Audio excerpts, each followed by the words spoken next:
उनकी संपत्ति के आधार पर ये एक टूल्स होता है, इसके माध्यम से हम उनको दर्शाते हैं। अच्छा, वेल्थ रैंकिंग मतलब ये बताता है कि उस गांव के जो लोग हैं या जनसंख्या है उनकी वेल्थ के अनुसार स्थिति क्या है, हैं? तो ये क्या एक ही तरह का हो सकता है? इससे क्या क्या चीजें हम जान सकते हैं? इससे मतलब 3 तरह की हम चीज़ें जान सकते हैं, जैसे रिच है। सर हमने सर अतरौलिया का जैसे कि सर सर्वेक्षण किया तो उसमें पाया कि रिच मीडियम और पुअर लोग वहाँ कितने कितने परसेंट हैं।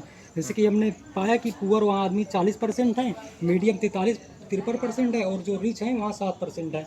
तो हमने उनके पास ये सर जानने के लिए कोशिश की उनके पास कौन से साधन उपलब्ध हैं। जैसे सर जो गरीब आदमी है जिनकी संख्या 40% है, उनकी जो सर ज़मीन है 2 एकड़ से कम ज़मीन है और उनके पास रहने के लिए साइकिल है और उनका कच्चा घर बना है।